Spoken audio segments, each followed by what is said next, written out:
كما صلى على محمد وعلى محمد. أعوذ بالله من الشيطان الرجيم. بسم الله الرحمن الرحيم. الحمد لله الذي لا يبلغ مدحته القائلون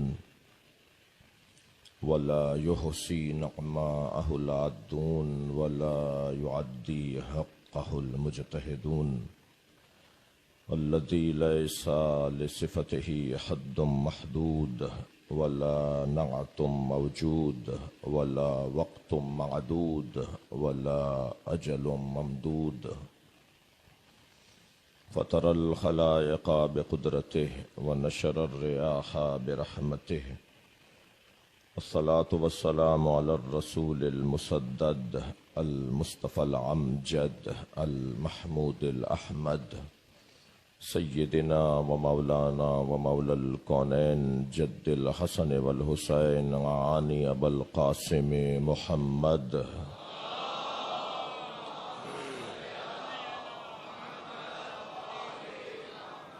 وآله الطيبين الطاهرين المعصومين الذين قال الله إنما يريد الله ليذهب عنكم الرجس أهل البيت ويطهركم تطهيرا.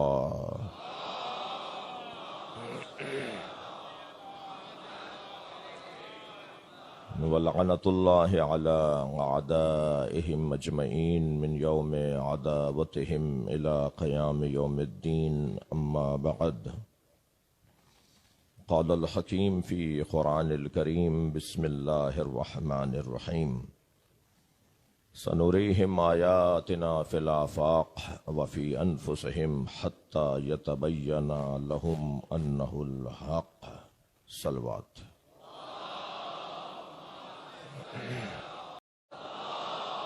اللهم صل على محمد وعلى محمد. یہ صحیح جن سے مل کر زندگی سے عشق ہو جائے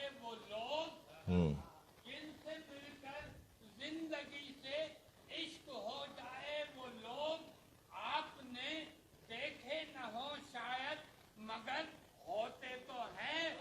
آواز بلند نعرہ تکبیر.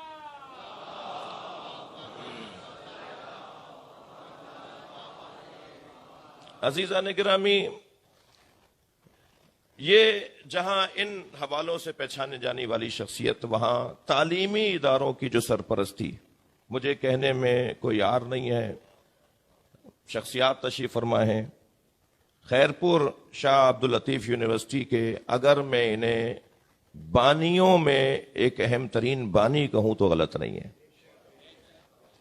اس کے قیام کے موقع پہ جو ان کی کوششیں اور آج تک آخر تک یہ اس کی ممبر رہے اس کے بورڈ کے، اب بھی، اور تقریباً 10 سے زیادہ بڑے تعلیمی ادارے ہیں پاکستان میں جس کے ایڈوائزری بورڈ کے اور مشاورتی کمیشن کے اور کمیٹی کا ہے یہ اہم رکن. بلکہ بعض اوقات تو میٹنگز کینسل کر دی جاتی کہ کیونکہ اسلم صاحب نہیں پہنچ پائے ہیں یا مثلاً انہوں نے تاریخ تبدیل کرنے کا کہا ہے تو یہ میٹنگ کو کینسل کر دیا جائے کہ اسلم صاحب کے بغیر میٹنگ نہیں ہوگی.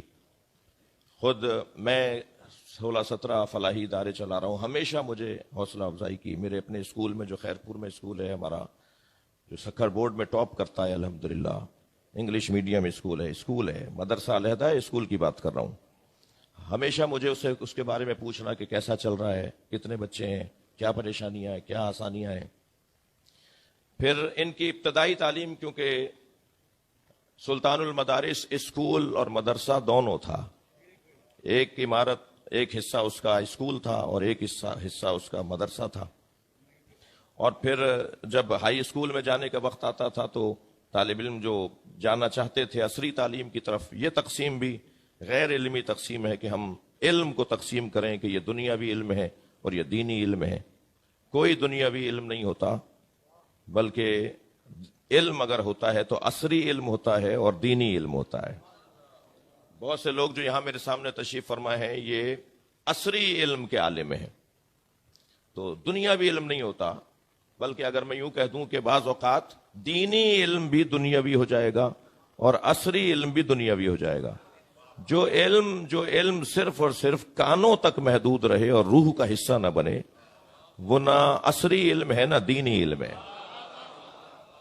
اگر کسی عالم دین سے کوئی شرعی مسئلہ پوچھے اور وہ الجھنے لگے اور وہ ناراض ہو کے دھتکار دے اور وہ ڈانٹ ڈپٹ کر کے کہے مجھ سے بات نہیں کیا کرو، تو یہ عالم دین کے حلیے میں تو ہے مگر عالم دین نہیں ہے۔ اور اگر کوئی ڈاکٹر رات کے 2 بجے اس کا دروازہ بجایا جائے اور کہا جائے کہ 2 گلی بات کوئی انسان تڑپ رہا ہے، اس کے لیے کوئی دوا تجویز کر دیجئے، اور وہ اپنا بستر چھوڑ کر 2 گلی بات کسی مریض کو دیکھنے چلا جائے، تو یہ ہے تو عصری عالم مگر یہ دینی عالم کہلائے گا، اس لیے کہ اس نے علم اپنی روح کا حصہ بنایا ہے۔ لہذا یہ تقسیم پہچاننے کے لیے تو ٹھیک ہے، سمجھنے کے لیے، مگر یہ وہ عصری تعلیم کے لیے اور کچھ دینی تعلیم کے لیے چلے جاتے تھے۔ وہ وقت وہ تھا کہ خیرپور میں ایک ہی پرائمری تعلیمی ادارہ ایک ہی تھا، اس سے پڑھے ہوئے یہ انہوں نے پرائمری وہاں سے کی، اور پھر اس کے بعد ناز ہائی اسکول سے میٹرک کیا، اور پھر اس کے بعد اپنی اور تعلیم آگے بڑھائی۔ تو جب ہم نے سلطان المدارس، اب ہم نے وزیر قانون صاحب سے کہا ہوا ہے کہ جی آپ سب سے بھی کہہ رہا ہوں کہ ذرا کبھی ضرورت پڑے شاہ صاحب تشریف فرمائیں کہ بھئی ہمارا اسکول ہمیں واپس کیجئے، آپ نے گود لیا تھا، بھٹو صاحب نے پرائیویٹ اسکولوں کو گورنمنٹ کا بنا دیا تھا، اب گورنمنٹ کے اسکول پرائیویٹ کیے جا رہے ہیں دوبارہ سے، تو ہمارا اسکول ہمیں واپس کیجئے، جس سے اسلم صاحب پڑھے تھے، اور آپ میں سے بہت سو کو میں جانتا ہوں جو اس سے پڑھے ہیں۔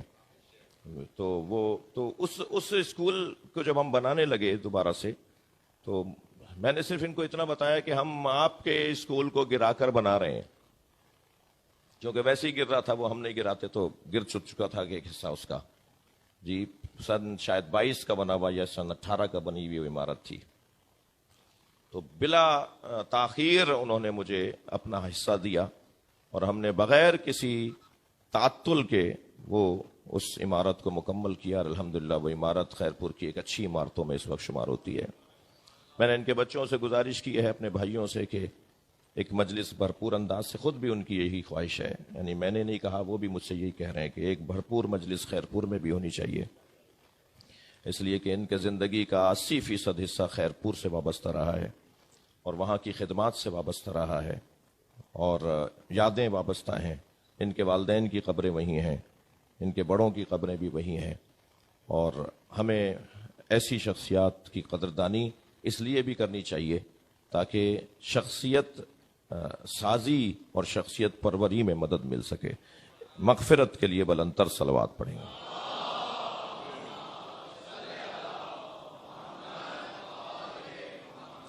میں نے آپ کے سامنے جس آیت کی تلاوت کی ہے، وقت میرے پاس ہے، آپ مجھے ذرا حوصلہ دیجیے گا کہ میں مجلس مکمل پڑھوں۔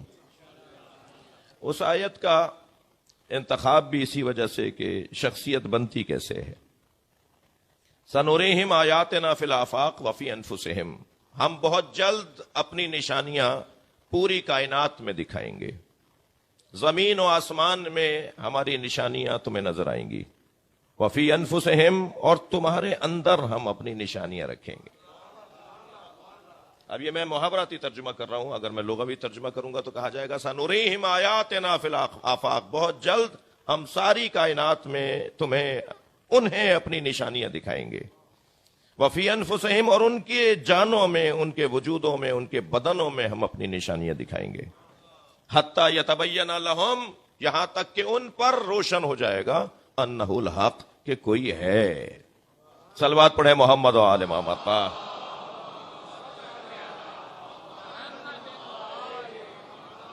عزیزان گرامی، آفاق میں اللہ کی کیا کیا نشانیاں ہیں، یہ بہت روشن اور بہت ہی واضح بات ہے۔ ہم کسی پھول پر بھی غور کر لیں تو ہم چاہیں تو اس میں ہمیں اللہ نظر آ سکتا ہے۔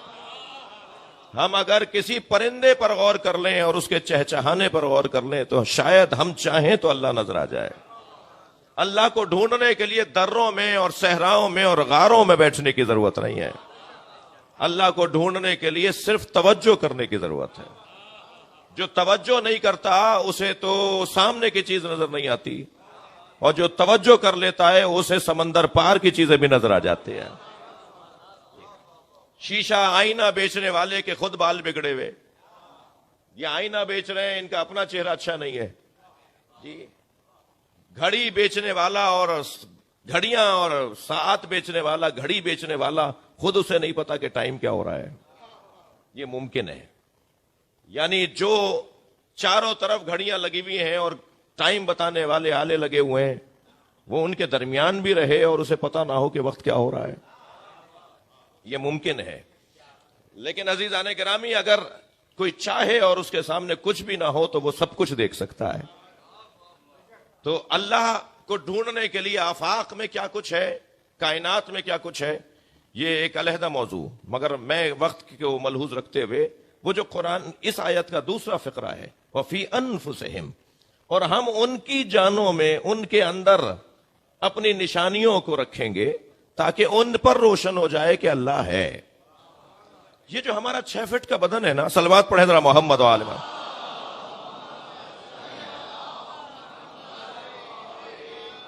اس 6 فٹ کے بدن میں اللہ نے اپنی اتنی نشانیاں رکھ دی. ایک صحابی محترم میرے مولا امام جعفر صادق علیہ السلام کی خدمت میں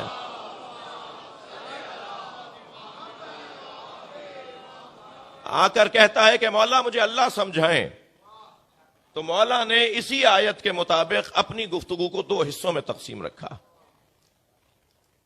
آفاق میں اور اشیاء میں اور اطراف میں آئی ہوئی چیزوں سے اللہ سمجھایا، اور پھر کہا زیادہ دور نہیں جاؤ، اپنے اوپر غور کرو. تم آئینے میں اپنے آپ کو دیکھو، تمہیں شاید اللہ نظر آ جائے. توجہ چاہوں گا، یہ تمہارے چہرے پہ اس نے جو نشانیاں اپنی قرار دیں، جو حکمتیں قرار دیں، یہ کیا ایک طوفانی ہوا چلے اور یہاں سے ایک پرزہ اڑے اور وہاں سے ایک ٹائر اڑے اور وہاں سے ایک بونٹ اڑے اور وہاں سے ایک اسٹیئرنگ اڑے اور وہاں سے مثال کے طور پر ایک سیٹ اڑے اور تیز ہواؤں کے ذریعے وہ گاڑی بننا شروع ہو جائے؟ یہ ممکن ہے؟ کسی نظم کو کوئی حادثہ جنم نہیں دیتا، کسی بھی نظم کو کوئی حادثہ جنم نہیں دیتا. اگر کہیں نظم نظر آ رہا ہے تو مانو کوئی ناظم ہے. صلوات پڑھیں محمد و آل محمد پر.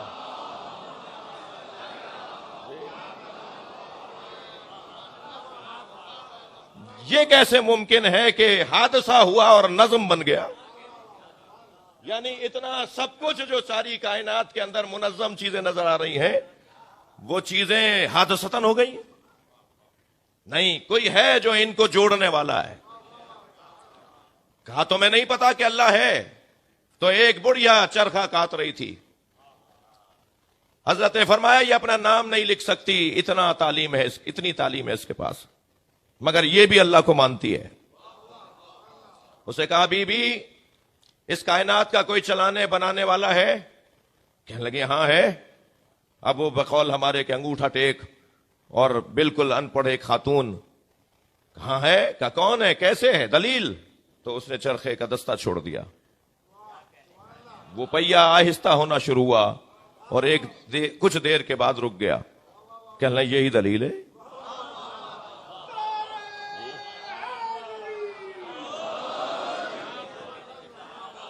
جب اتنا سا پہیا بغیر چلانے والے کے نہیں چلتا تو یہ چاند اور سورج کا نظام بغیر چلانے والے کے کیسے چل رہا ہے؟ صلوات پڑھیں محمد و آل محمد پر.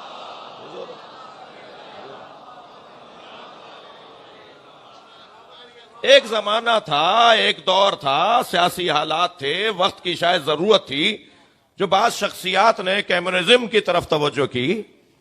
میں ان کی مذمت نہیں کروں گا. صلوات پڑھیں محمد و آل محمد پر.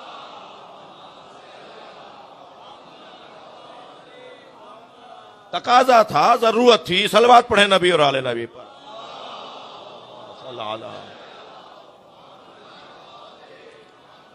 توجہ کر لی آپ نے؟ انسان چاہے تو اپنے اوپر غور کرے تو اسے اللہ سمجھ میں آ جائے. حضرت نے فرمایا تم نے اپنی آنکھوں کی ساخت دیکھی ہے؟ تم نے اپنی پیشانی کی ساخت دیکھی ہے؟ جی. کبھی غور کیا کہ تمہارے یہ پوروے کیوں ہیں انگلیوں میں؟ کبھی غور کیا تمہارے پیروں کے اندر یہ اونٹ کی طرح سپاٹ کیوں نہیں ہے؟ اس میں نشیب کیوں ہے؟ اگر تمہارے پیروں میں، مولا صادق کے الفاظ ہیں یہ، اگر تمہارے پیروں میں اونٹ کے پیروں کی طرح بالکل وہ ٹھپے کی طرح اور سپاٹ پیر ہوتا، سیدھا پیر ہوتا، تو تمہیں بھی 4 پیروں کی ضرورت پڑتی ہے. وہ دو پیروں کا کام ان دو پیروں کے درمیان آئے ہوئے نشیب نے کیا ہے. یہ کان جنہیں تم دیکھ رہے ہو ان سے سنا نہیں جاتا, ان سے چلا بھی جاتا ہے. سننے والی ہڈیاں تو اندر ہیں جو بچتی ہیں. میں غلام محمد میڈیکل کالج, مجھے نہیں معلوم سکھر میں اس وقت کس پوزیشن میں ہے, تو اس میں خطاب کرنے گیا ڈاکٹروں سے, تو سوچنے لگا صاحب ڈاکٹروں سے خطاب ہے, میں مولوی آدمی, یہ کہیں گے جی یہ کیا ہمیں بتائے گا. تو میں نے مولا علی اور ائمہ اہل بیت کی وہ حدیثیں جمع کی جو انہوں نے باڈی سے متعلق فرمائی ہیں. ڈاکٹر کا موضوع تو باڈی ہے نا, بدن ہے, تو وہ حدیثیں جمع کی, اور پھر بہرحال آدھی بھی نہیں بیان کر پائے, صرف 2-3 کی تشریح کی. تو آپ یقین جانیے کہ 4-5 ہندو ڈاکٹر تھے, وہ مجھے چھوڑ نہیں رہے تھے کہ یہ بتائیے کہ یہ 1400 سال پہلے کی کون سی کتاب میں لکھی ہوئی ہے. مثلا مولا کائنات فرماتے ہیں, اے جبو لحاظ الانسان, مجھے اس انسان کی خلقت پہ تعجب ہے کہ اللہ نے کیا بنا ڈالا. ینظر بشحم, چربی سے دیکھتا ہے. یتکلم بلحم, گوشت کے لوتھڑے سے بولتا ہے. یسمع بعظم, ہڈیوں سے سنتا ہے. جی ENT اسپیشلسٹ اگر یہاں بیٹھے ہوں تو زیادہ میری بات کو مانیں گے. انسان ان ظاہری کانوں سے نہیں سنتا. ہمارے کان کے اندر 3 باریک باریک ہتھوڑیوں کی طرح ہڈیاں ہیں, باریک باریک ہڈیاں ہیں. یہ آپ جو سن رہے ہیں میری بات کو, اور میں جو آپ کے سبحان اللہ اور صلوات کو سن رہا ہوں, وہ یہ 3 ہڈیاں بج رہی ہیں تو ہم سن رہے ہیں. اور یہ 1400 سال پہلے علی نے کہا تھا کہ ہڈیوں سے سنتا ہے.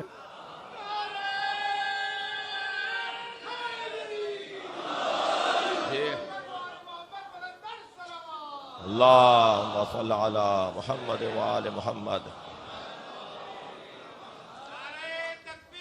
اللہ اکبر.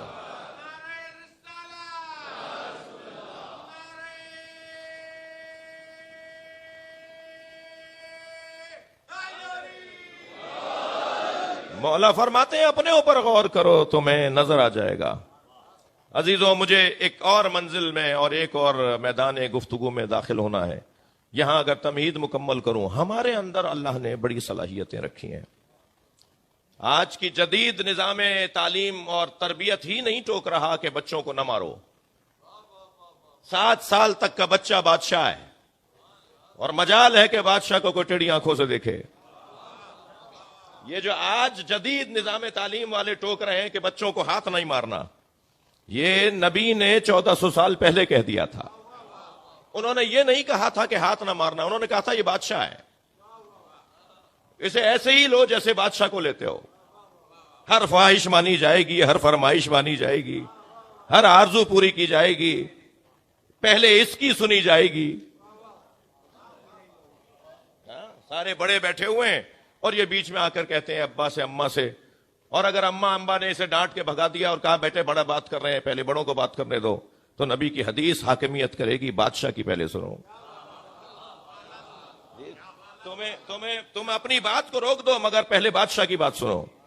انہوں نے اس انداز سے ہمیں سمجھا دیا جس میں شفقت بھی ہے, پیار بھی ہے, محبت بھی ہے. 7 سال کے بچے کو اگر ہاتھ مار دیا جائے تنبیہ کرتے ہوئے, تو اس کے اندر سے آج کی جدید سائنس کی دنیا کہتی ہے کہ اس کے اندر سے سینکڑوں وہ صلاحیتیں جو شاید کوئی ایک صلاحیت اس کی 70 سال کی عمر میں اسے کام آتی, کوئی مثال 80 سال کی عمر میں وہ صلاحیت اسے کام آتی جو اللہ نے اس میں ودیعت کر دی تھی.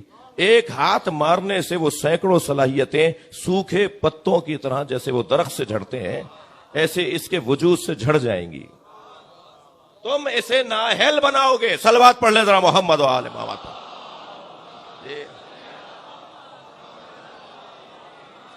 بھائی نہ ٹوکا کرو ان لوگوں کو جو اپنے بچوں کے ساتھ یہ رویہ رکھتے ہیں کہ بگاڑ رہے ہیں. یہ بگاڑ نہیں رہے, اس عمر کا تقاضا یہ ہے کہ اس کی ہر بات کو مانا جائے. ایسے ہی نہیں ہے نبی کی سیرت کے اندر یہ پہلو. مدینے کے سارے بچے متفق ہوئے, جمع ہوئے کہ کبھی نہیں کرنے دیتے سرکار ہمیں سلام کرنے میں پہل. کبھی سرکار ہمیں سلام کرنے میں پہل نہیں کرنے دیتے.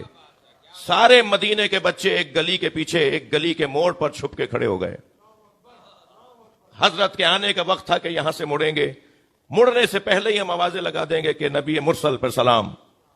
حضرت نے مڑنے سے پہلے ہی کہہ دیا جو چھپے کھڑے ہیں ان پہ میرا سلام.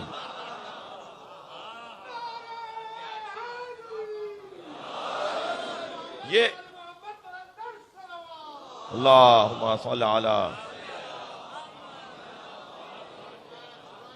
یہ در حقیقت ایک تربیت کا پیغام ہے. اس عمر کے بچوں کو جتنی اہمیت دی جائے گی یہی 7 سال کی اس کی شخصیت سازی ہے. ظاہر ہے جب آپ مثلا میں بات کر رہا ہوں اپنے بھائی سے اور جناب جسٹس جناب زوار جعفری صاحب مجھ سے کچھ کہیں تو میں تو چھوڑ دوں گا نا اس سے بات کرنا. میں کہوں گا جی زوار بھائی سے بات کروں گا. عالِ مقبول صاحب اگر مثلا مجھ سے بات کریں تو میں اپنے کسی دوست سے بات کرنا چھوڑ دوں گا, پہلے ان کا احترام کروں گا. ایسا ہی ہے. تو کیا شخصیت کا اقرار کر رہا ہوں نا, پہلے ان کا احترام کر کے ان سے بات کر کے میں ان کی شخصیت کا اقرار کر رہا ہوں. اللہ کا رسول یہ چاہتا ہے کہ بچے کو ایسی ہی شخصیت دو, پہلے اس کی سنو تاکہ اس کے اندر اعتماد بحال ہو. توجہ چاہوں گا, جب اس میں اعتماد بحال ہوگا تو وہ مشکل کام کرنے کے لیے بچپن سے ہی ارادہ کرے گا. اور میرے عزیزوں, آپ کو اس بات کا احساس ہوگا, میں ان مرحلوں سے گزرا ہوں اور گزر رہا ہوں, آپ کا عزیز ہوں, چھوٹا ہوں, کہ اگر آپ 10 باتیں سوچیں گے تو 3 کر پائیں گے, اور سوچیں گے یہ اگر 3 تو 1 بھی نہیں کر پائیں گے. افکار اور خیالات جب بلند ہوتے ہیں اور تصورات جب عالی ہوتے ہیں, جب اہداف اور مقاصد کثیر ہوتے ہیں, تب انسان کچھ کر پاتا ہے. اگر پوچھا تھا علامہ مجلسی نے اپنے بیٹے سے, بیٹا کیا بننا چاہتے ہو؟ کہنے لگا آپ جیسا. کہا کچھ بھی نہیں بنو گے. انہوں نے کہا بیٹا کیا بننا چاہتے ہو؟ کہ بابا آپ جیسا بننا چاہتا ہوں. کہا پھر کچھ بھی نہیں بنو گے. میں نے سوچا تھا کہ سلمان فارسی بناؤں تو مجلسی بناؤں, میں نے سوچا تھا کہ سلمان فارسی بنوں تو مجلسی بناؤں. بھائی سوچ تو اونچی کرو. میرے مولا نے جب جنگ جمل میں بہت دیر ہو گئی, 3000 سے زیادہ لوگ مارے گئے, اور حضرت بار بار پیغام بھیج رہے تھے کہ دونوں طرف کلمہ پڑھنے والے ہیں, بند کرو اس جنگ کو. مگر جنگ ٹھنڈی نہیں پڑ رہی تھی تو امام نے فرمایا جب تک یہ اونٹنی نہیں گرے گی اس وقت تک جنگ ٹھنڈی نہیں پڑے گی. فرمایا بھی تھا ایک اور جگہ پر, جب حضرت سے فرمایا کہ مولا جب آپ میدان میں جاتے ہیں تو کسے مارتے ہیں؟ فرمان لگے میں سرداروں کو ڈھونڈتا ہوں, بیچارے مزدوروں کو مارنے کا کیا فائدہ ہے. تو اللہم صل علی. جی تو آپ نے اپنے بیٹے حضرت محمد حنفیہ سے فرمایا کہ جاؤ جا کے اس اونٹنی کا ایک پیر کاٹو تاکہ وہ گرے, تاکہ بی بی کو کہیں لے جایا جائے. اور پھر بی بی کو مدینہ بھیجا نبی مولا علی نے, بڑی شان سے بھیجا. یہ جو تاریخ ہے وہ تو میں بولوں گا نا. 40 سواروں کے ساتھ رزمی لباس میں, تلواروں اور نیزوں اور ڈھالوں اور خودوں کے ساتھ, بڑے فربا گھوڑوں پر بٹھا کے 40 سواروں کے ساتھ بی بی کو مدینہ بھیجا مولا علی نے. وہاں پہنچی تو بی بی نے پہلے خطبہ مولا کے خلاف دیا اور کہا کہ علی نے مجھے مردوں کے ساتھ بھیج دیا. تو انہوں نے نقابیں ہٹائیں تو وہ 40 عورتیں تھیں. کہا نہیں, علی نے آپ کو مردوں کے ساتھ نہیں بھیجا. تو وہ ایک عجیب منظر تھا, اور وہ سیکھنے کی باتیں ہیں. کوئی بات جا کر بتائے ہمارے عزیزوں کو کہ ہم جب یہ گفتگو کرتے ہیں تو یہ ہم کسی کو چڑھانے اور چٹکی بھرنے کے لیے نہیں کرتے. جب یہ ہم گفتگو کرتے ہیں تو ہم سیکھنے کے لیے کرتے ہیں کہ ہم وہ چیز نہ دہرائیں کہ جو اچھی چیز نہیں تھی. صلوات پڑھ لیں ذرا محمد و آل محمد پا.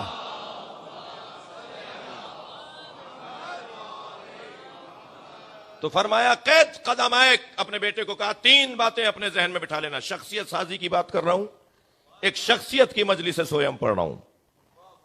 فرمایا 3 باتوں کو اپنے دماغ پر حاکم رکھنا, کبھی ناکام نہیں لوٹو گے کسی میدان سے بھی. اور یہ تینوں فارمولے, میرے بچے اور جوان کم سن دوست بیٹھے ہوئے ہیں, ہر میدان کے لیے تینوں فارمولے علی کے دیے ہوئے ہیں. مولا نے 18 فارمولے دیے جو میں اس وقت 3 ان میں سے بیان کر رہا ہوں. 18 نسخے ہیں علی بن ابی طالب کے کامیابی کے, جو نہج البلاغہ کے اندر موجود ہیں. کامیاب شخصیت بنے گی کیسے؟ جب تک علی کے دیے ہوئے نظام پہ نہ چلے. ان 3 باتوں میں جن کو اس وقت بیان کرنا چاہ رہا ہوں. قید, پہلا فرمایا قید قدمائک تدول الجبال ولا تدل, اپنے پیروں کو زمین میں ایسے گاڑ لینا کہ پہاڑ تمہارے سامنے سے ہٹ جائیں, تم نہ ہٹنے پاؤ.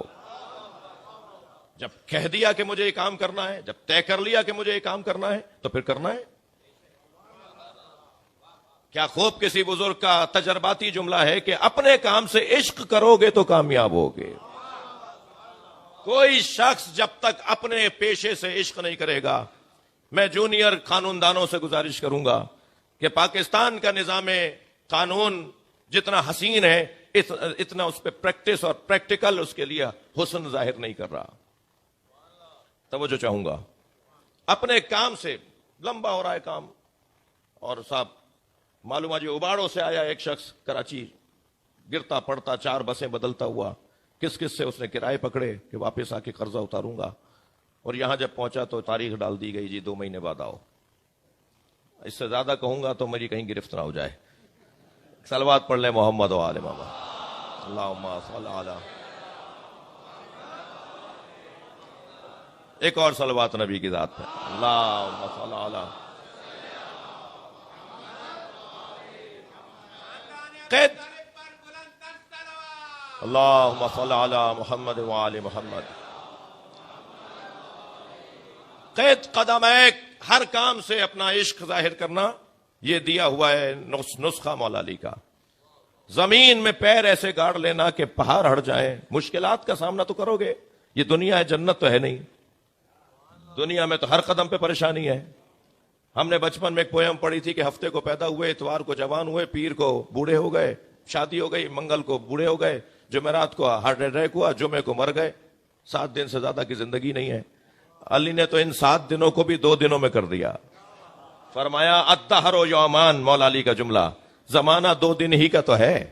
یوم لکا و یوم علیکا, ایک دن تیرے حق میں رہے گا, ایک دن تیرے خلاف جائے گا. جس دن تیرے حق میں دن آ جائے تو تیاری کر کے کہ ایک دن خلاف آنے والا ہے, اور جس دن تیرے خلاف دن چل رہا ہو تو تیاری رکھ کے کل اچھا دن آنے والا ہے. صلوات پڑھیں ذرا محمد و آل محمد پر. جی فرمایا اپنے پیر زمین میں گاڑ لینا کہ پہاڑ تمہارے سامنے سے ہٹ جائیں مگر تم نہ ہٹنے پاؤ. یہ پہلا اصول ہے کامیابی کا. میدان چھوڑ کے بھاگنے والا مرد نہیں ہوتا, میدان میں ڈٹنے والا مرد ہوتا ہے. اور دوسرا فرمایا انظر الی اقصی القوم, اپنی نگاہوں کو آخری دستے پہ رکھنا. جو اونچا سوچتے ہیں وہ کہیں تک اڑ پاتے ہیں, اور جن کی نگاہیں ہی کوتا ہوں اور پہلے دستوں میں الجھے ہوئے ہوں وہ دوسرے دستے تک جا ہی نہیں سکتا. جس کی نگاہ اور ہدف بہت اونچا ہو وہ پھر منزلوں کو گزار لیتا ہے. یہ مولا علی کا دیا ہوا. اور پھر فرمایا جب تم ان نسخوں پر, ان فارمولوں پر, ان قاعدے قوانین پر عمل کر لو گے تو پھر کامیابی تو تمہارا مقدر ہے. پھر کامیابی تمہیں ڈھونڈ کر تم تک پہنچے گی. تم لینا بھی نہیں چاہو گے تو تمہارے پیروں سے الجھ جائے گی. فرماتے ہیں اس وقت جب تمہیں کامیابی نصیب ہوگی تو خیال ذہن میں آئے گا کہ تم کچھ ہو. بس یہی وہ انسان کی زندگی کا زوال ہے. وہ جو کہتے ہیں نا کہ ہر کمال کو ایک زوال ہے, دعا کریں کہ کمال کو زوال نہ ہو. اس لیے کہ ہم اہل بیت کے گھر سے جڑے ہوئے ہیں جنہیں کمال ہی کمال تھا, زوال نہیں تھا. یہ اللہم صل علی. بعض محاورے ہمارے اردو کے ضرور ہوں گے, ہماری زبانوں کے ضرور ہوں گے, مگر قرآن و سنت کے مخالف ہیں, قرآن و تعلیمات اہل بیت کے مخالف ہیں. ہر کمال کو ایک زوال ہے. اس کا مطلب یہ ہے کہ صاحب یہ چیف جسٹس تھے, ریٹائرڈ ہو گئے, آج ہم نے دیکھا صاحب گلی میں اکیلے جا رہے تھے, تو یہ کون سی بات ہوئی کہ ہر کمال کو زوال ہے؟ یہ زوال کب ہے؟ اسے زوال کیوں سمجھ لیا کہ اگر ریٹائرمنٹ کے بعد وہ مثلا ایسی, ظاہر ہے اس وقت کا تقاضا تھا کہ 4 گاڑیاں اس کے ساتھ چلیں, اس وقت کا تقاضا تھا کہ اس کی حفاظت کی جائے.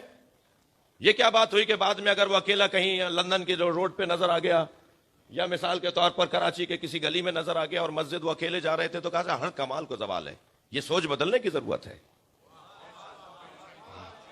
ہر کمال کو زوال کا محاورہ تو جب ہوتا کہ جب وہ اپنی ریٹائرمنٹ کے بعد ساری زندگی تو قانون قانون بولا, اور جب انہوں نے قانون کا قلم چھوڑ دیا تو قانون کے مخالف ہو گئے. یہ زوال ہوتا.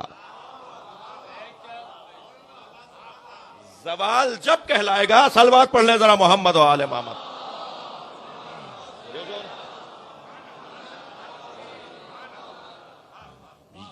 ہم نے عزت گاڑیوں میں سمجھی ہے, ہم نے عزت کا معیار مہنگے بنگلوں میں سمجھا ہے.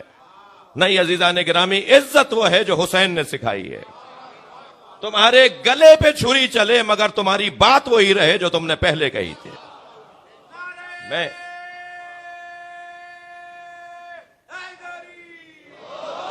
فرمایا جب تم ان اصولوں پر عمل کر لو گے تو پھر تمہارے دماغ میں خیال آئے گا کہ تم کچھ ہو، بس وہی تمہارا زوال ہوگا، وہی تمہاری ناکامی کا ایک اور نیا راستہ بنے گا۔ اس وقت اپنے آپ سے کہنا وَعْلَمُوا، مولا علی کا جملہ، وَعْلَمُوا أَنَّ النَّصْرَ مِنَ اللَّهِ، جو کچھ بھی میں نے پایا ہے وہ اللہ نے دیا ہے، میں نے کچھ نہیں کیا، یہ سب اللہ کی طرف سے عطا ہے۔ وہ چاہے تو کسی ککڑی بیچنے والے کے بچے کو مملکت کا سربراہ بنا دے، اور وہ چاہے تو خاندانی پردادا سے چلی آ رہی تھی سیٹ اور صاحب ہمیشہ حاکم رہے، وہ چاہے تو وہ ظاہری طور پر جو عزت احترام ہے وہ چھین لے۔ شخصیت سازی۔ عزیزان گرامی، 5-8 منٹ مجھے اور دیجئے فضائل پڑھنے کے۔ ہم پیدائشی طور پر، اچھا بسم اللہ بھی 2-4 نہیں کہا ہے، کیا کروں؟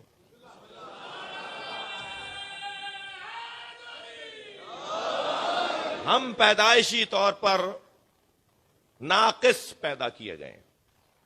شخصیت کی مجلس سویم ہے، اس لیے میرا بیان یہ ہے، پیدائشی طور پر ہم ناقص پیدا کیے گئے ہیں، عیب دار نہیں، عیب اور ہے، نقص اور ہے۔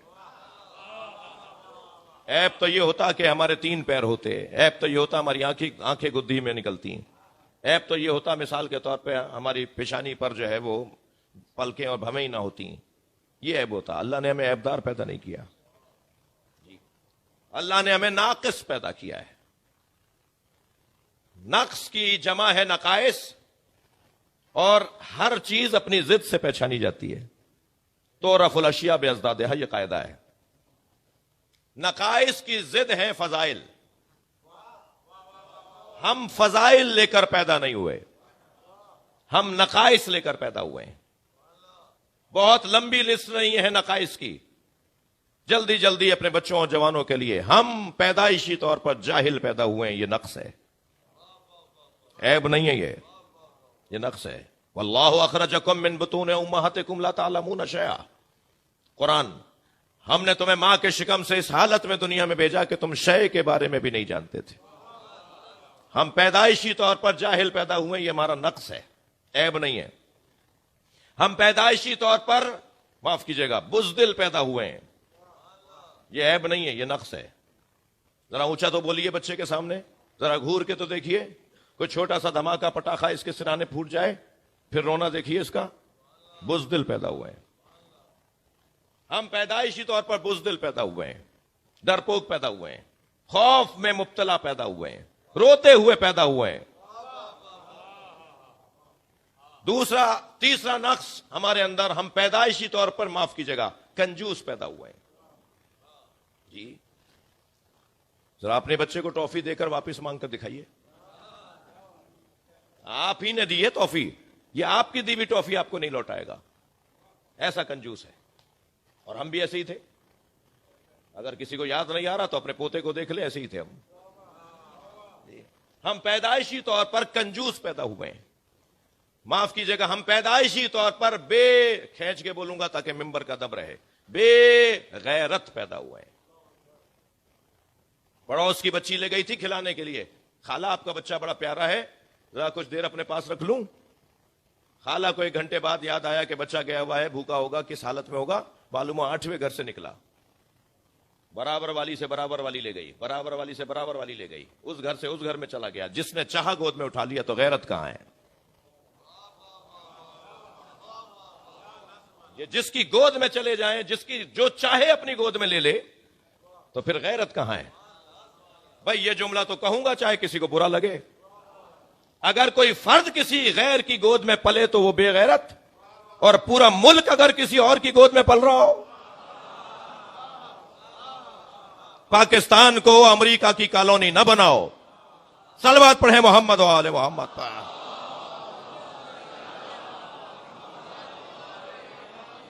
یہ میرے ہی منہ سے آپ کو اچھا لگے گا، صلوات اور پڑھ لیں محمد و آل محمد، اللہم صل علی محمد و آل محمد۔ کسی اور کی گود میں پلنا، کسی اور کے آغوشوں میں رہنا، یہ غیرت نہیں ہے، ہم پیدائشی طور پر غیر سیاسی لوگوں کے سامنے سیاست بول گیا. ہمیں ایک صلوات اور پڑھ لیں محمد و آل محمد. اللہم صلی علی محمد و آل محمد. پانچواں نقص, مجھے معاف کیجئے گا, برداشت کر لیجئے تھوڑی سی بعض باتیں, دل رکھ رکھ کے باتیں کر رہا ہوں آپ کے. پانچواں نقص میرے عزیزوں, میرے محترم, میرے معظم شخصیات, پانچواں نقص جو ہم پیدائشی طور پر لے کر آئے ہیں وہ ہے, معاف کیجئے گا, بے عزتی. ہم عزت لے کر نہیں آئے. اماں نے جیسا ڈالا ایسے ہی پڑے رہے جی, مکھیاں بھنکتی رہیں جی. اور پھر بعض بڑے آدمیوں کے چھوٹے دوست کہتے ہیں, بعض بڑے آدمیوں کے چھوٹے دوست کہتے ہیں یہ آج ایسے گھوم رہا ہے, ہم نے تو اس کا بچپن دیکھا ہے. بعض بڑے آدمیوں کے چھوٹے دوست. صلوات پڑھ لیں ذرا محمد و آل محمد.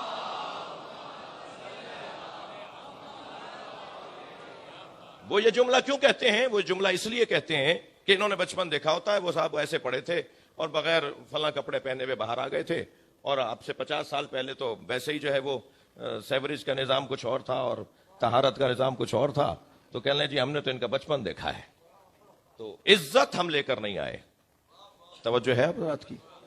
عزیزان گرامی, ان پانچوں موضوعات پر بات کرنے کے لیے آپ کو اندازہ ہو گیا ہوگا کہ مجھے زیادہ وقت چاہیے, مگر میں جناب محترم مرحوم و مغفور کہ اس جملے کو یاد کرتے ہوئے کہ عزت کا مطلب کیا ہے, صرف عزت کی تعریف کرنا چاہوں گا تاکہ ہمارے آئندہ عزت کمانے والے بچوں کو ایک لائن ملے کہ عزت کمائی کیسے جاتی ہے.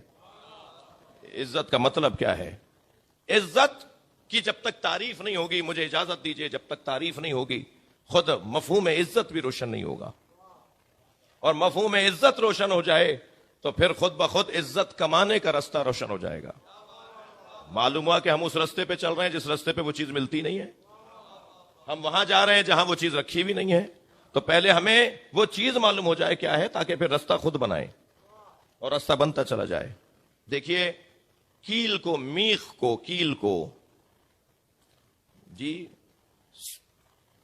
تصور ملائیے. کیل, یہ کیل 3 جگہ پر ڈالی جاتی ہے, ٹھوکی جاتی ہے. 3 جگہ پر اس کیل کو ٹھوکا جاتا ہے. دیواروں میں, دیوار جتنی مضبوط ہوتی ہے کیل بہت دیر سے اندر جاتی ہے, بعض اوقات مڑ جاتی ہے, ٹوٹ جاتی ہے, پھر کہتے ہیں فولاد کی کیل لے آؤ, پھر کہتے ہیں اور بڑی اسٹیل کی کیل لے آؤ مثال. اور وہ دیوار کی مضبوطی اور کیل کا دیر سے اندر جانا یہ مقابلے کی کیفیت ہے. یہ دیوار اتنی دیر تک عزت کا مظاہرہ کر رہی ہے, مگر بالآخر دیوار میں کیل چلی جاتی ہے, چاہے ڈرل کے ذریعے سے جائے چاہے ہتھوڑیوں سے جائے, مگر دیوار میں غیر جگہ بنا لیتا ہے. نہیں, دیوار میں غیر جگہ بنا لیتا ہے. کیل دیوار کی غیر ہے, اور یہ کیل کبھی لکڑی پر بھی ٹھوکی جا سکتی ہے, مگر جتنا مقابلہ دیوار نے کیا ہوتا ہے لکڑی اتنا مقابلہ نہیں کرتی. وہاں 10 ضربیں ماری تو اس نے اپنی جگہ بنانے دی, اور یہاں شاید 2 ضربوں پر یہ کیل لکڑی میں چلی جائے. تو بس جتنی جلدی یہ کیل اندر گئی ہے اتنا ہی وہاں عزت کی کمی تھی. جتنی دیر سے وہ اندر گئی ہے اتنی ہی وہاں عزت میں مضبوطی تھی. مگر عزیزو, تیسری ایک اور جگہ بھی ہے. اس کیل کو اگر پتھر پہ ٹھوکا جائے تو پتھر ٹوٹ جاتا ہے مگر جگہ نہیں بنانے دیتا. عزت کا روشن مفہوم یہ پتھر ہے. میں مر جاؤں گا مگر غیر کو جگہ نہیں بنانے دوں گا. میں مر جاؤں گا مگر اصولوں سے ہاتھ نہیں اٹھاؤں گا. میں استعفیٰ دے دوں گا مگر قانون کے خلاف نہیں جاؤں گا. اسے عزت کہا جاتا ہے. صلوات پڑھیں محمد و آل محمد.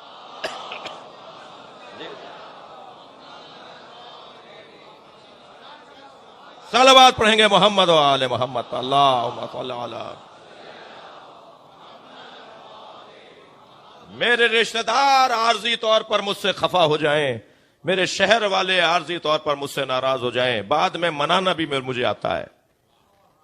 یہ بھی ہوتا تھا, یہ بھی ہوتا ہے, اور یہ بھی ہونا چاہیے کہ اگر قانون دان تشریف فرمائے ہیں, صاحبان اختیار بیٹھے ہوئے ہیں, اگر آپ نہیں کر سکتے, قانون آپ کو روک رہا ہے, اصول اور جو سچ اور حق بات یہ ہے کہ آپ کا یہ کام نہیں ہونا چاہیے، تو آپ نے منع کر دیا، یہ 2-4-10 دن کے لیے ناراض رہے گا، مگر پھر اس کے گھر چلے جائیے چائے پینے کے لیے، پھر اس کو جا کے اس کو فون کر لیجئے، رابطہ کر لیجئے، اور یہ اگر کٹی ہوئی اور جلی ہوئی باتیں کرے تو سن لیجئے، اس لیے کہ یہ اپنی جگہ ٹھیک ہے اور آپ اپنی جگہ ٹھیک ہیں۔ یہ مفاد پرستی کا شکار تھا، آپ اصول پرستی کا شکار تھے، تو فتح تو اصول پرستی کو ہونی چاہیے، اس لیے کہ حسین کے ماننے والے ہیں، ہم مر جائیں گے مگر بیعت نہیں کریں گے۔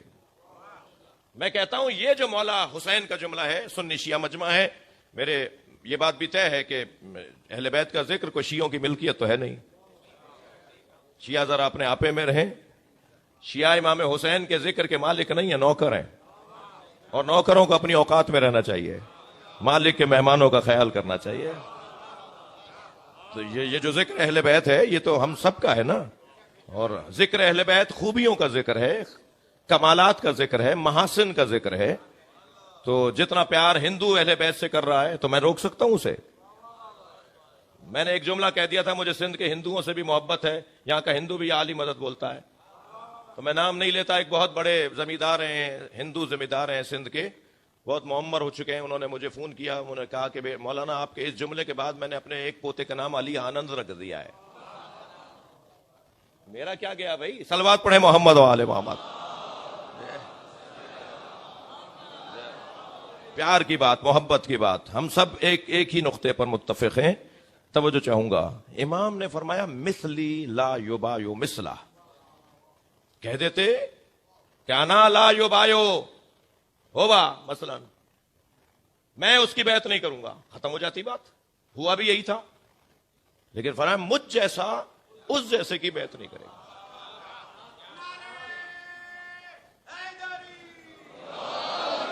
ہمارے ہاں عقیدت سے بھرپور سوچ یہ کہتی ہے حسین جیسا تو کوئی ہے ہی نہیں، جب حسین جیسا کوئی نہیں ہے تو یہ کیا کہا فرمایا، یا اس پر ہم عمل کیسے کریں گے کہ مجھ جیسا اس جیسے کی بیعت نہیں کر سکتا؟ آپ حسین جیسے نہیں ہیں، لیکن آپ اپنے گھر میں تو حسین بن سکتے ہیں۔ میں اپنے محلے میں تو حسین کی سیرت پہ عمل کر کے حسین کا مروج بن سکتا ہوں، تو میں جتنا پیمانہ ہے، وہ تو کائنات کے لیے حسین تھے نا، وہ تو زمین والوں سے زیادہ آسمان والوں میں پہچانے جاتے تھے، وہ تو زمین والوں سے زیادہ جنت والوں میں پہچانے جاتے تھے، تو مولا حسین جیسا تو کوئی نہیں، لیکن میں اپنے دائرہ کار میں تو حسینی ہوں، تو مجھ جیسا فرماتے ہیں اس جیسے کی بیعت نہیں کر سکتا۔ یہ فارمولہ دیا ہے، اصولوں سے ہاتھ نہیں اٹھانا، وقتی طور پر انہیں برا لگے، قانون کی پاسداری۔ میرے عزیزو، اب بہت زیادہ چھپتا ہوا جملہ نہیں ہے تھوڑا سا، ہمارے پاکستان کا مسئلہ ہی، اچھا آپ کے سامنے نہیں بولوں گا تو کہاں بولوں گا؟ سارے بولنے والے بیٹھے ہیں، کبھی تو ہماری بھی سنیں، صلوات پڑھیں ذرا محمد و آل محمد۔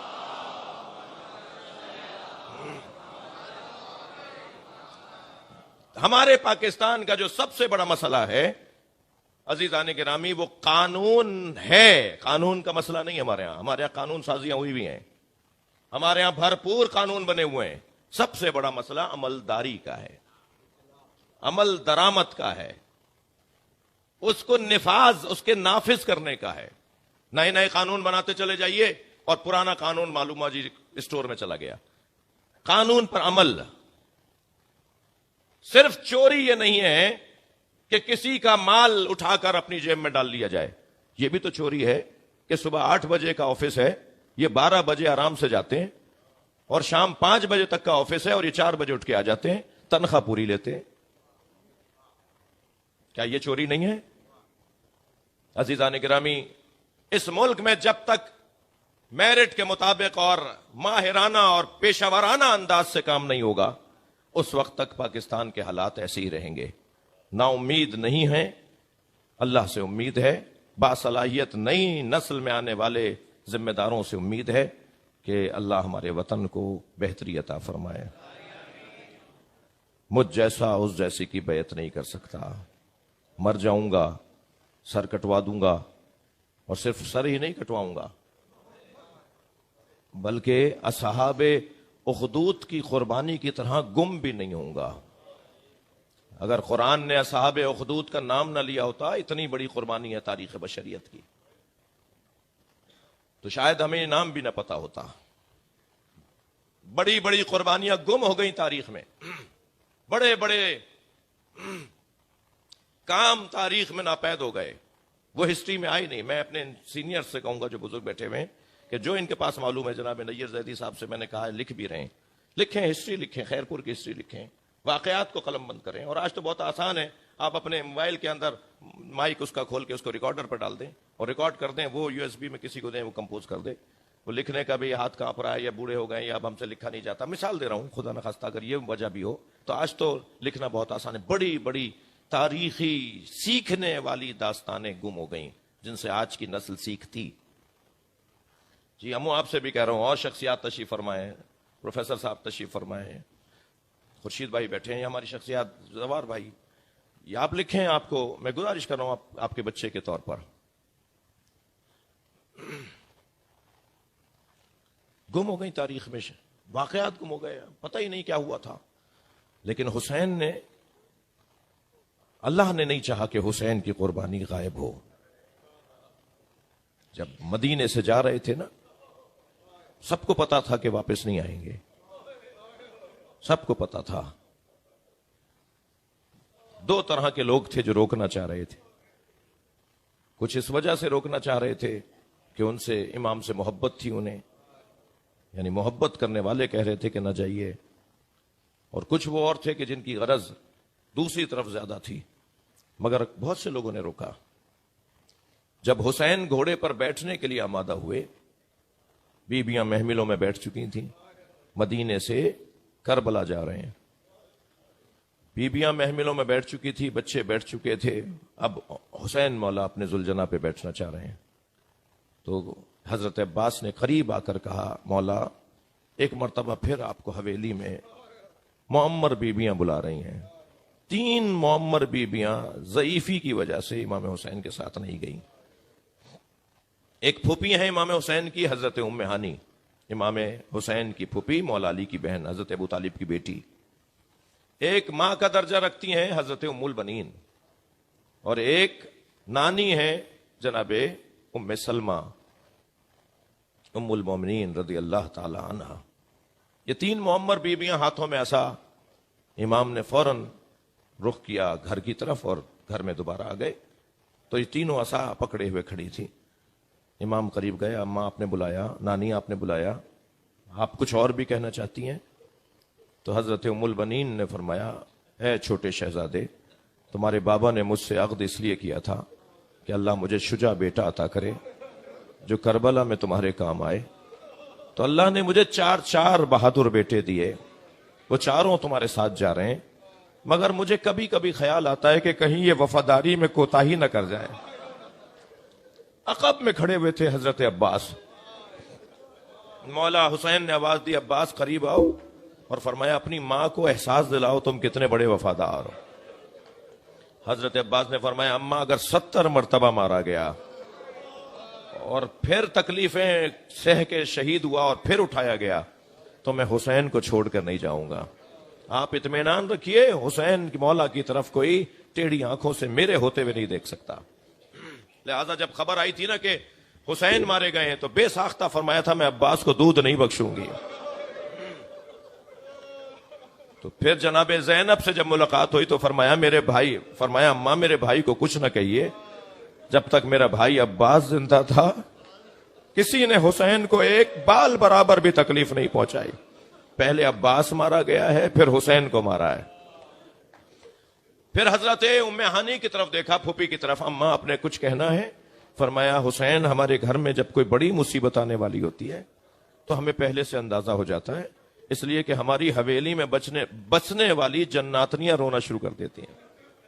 میں کچھ دنوں سے جناتنیوں کے رونے کی آوازیں سن رہی ہوں. امام کی آنکھوں میں آنسو آ گئے. فرمایا یہ میرا نوحہ پڑھ رہی ہیں, یہ جنات, یہ جناتنیاں مجھ پہ نوحہ پڑھ رہی ہیں, یہ مجھے رخصت کر رہی ہیں, انہیں پتا ہے میں کہاں جا رہا ہوں. حضرت ام سلمہ نے فرمایا حسین تمہارے نانا نے مجھے یہ شیشی دی تھی, اس میں خاک دیکھ رہے ہو, یہ کربلا کی خاک ہے. تمہارے نانا نے کہا تھا جب یہ خون میں تبدیل ہو جائے تو سمجھنا میرا حسین مارا گیا ہے. تمہارے جانے کا انداز مجھے بتا رہا ہے کہ یہ وہی واقعہ ہے جس کی طرف تمہارے نانا رسول نے میری رہنمائی کی ہے. امام نے فرمایا ہاں اماں یہ وہی واقعہ ہے, میں اب واپس نہیں آؤں گا. عزادارو جیسے ہی امام نے فرمایا نا کہ اب میں واپس نہیں آؤں گا, تو عصا تھام کے 2 قدم آگے آئیں اور مولا حسین کا بازو پکڑ کے کہا کہ پھر زینب کو چھوڑ جاؤ.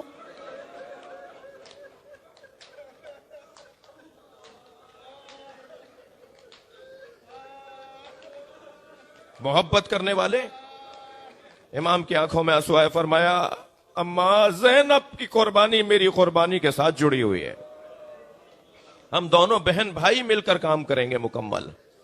وہاں تو فرمایا ان اللہ یرا اسارا, اللہ چاہتا ہے کہ زینب اسیری کے ذریعے اللہ کا دین پہنچائے. جانے دیجئے زینب کو.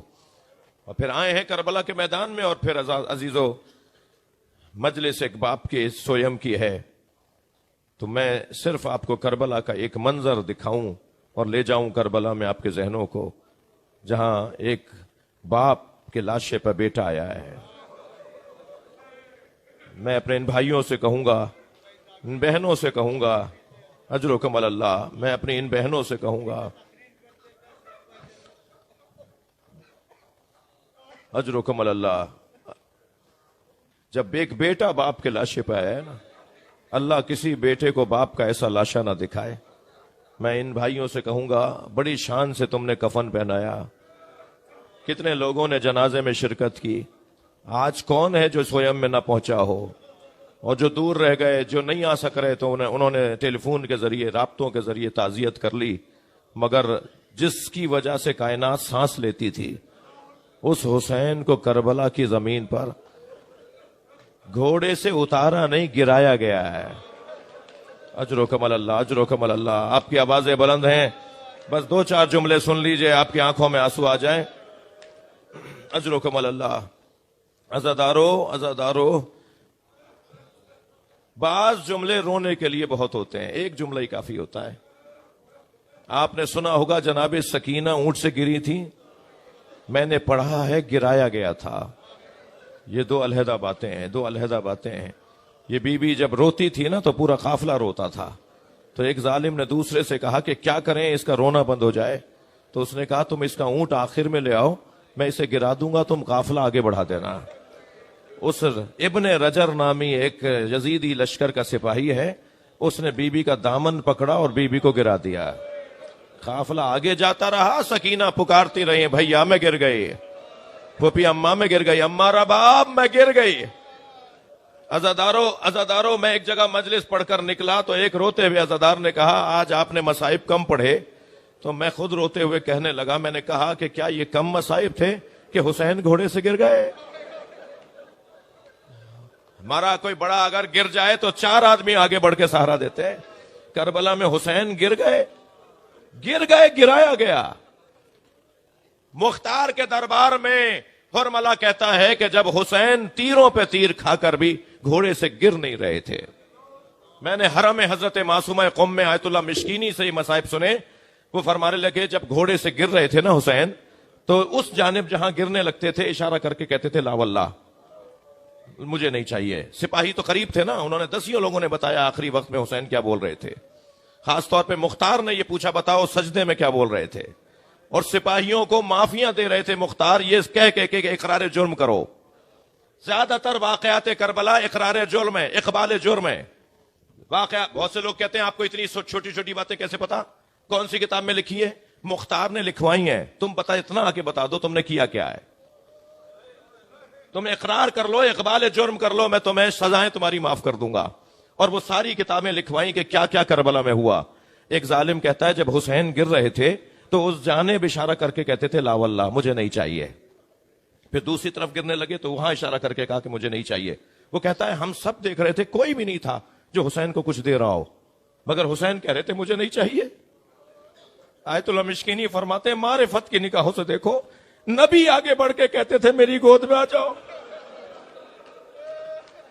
ماں زہرا آگے بڑھ کے کہتی تھی میری آغوش میں آ جاؤ, اور حسین کہتے تھے اماں یہ میرا امتحان ہے, نانا مجھے خود گرنے دیجئے. اور حسین نے گھوڑے کی زین چھوڑ دی, اور پھر خنجر لے کے لوگ آگے بڑھے.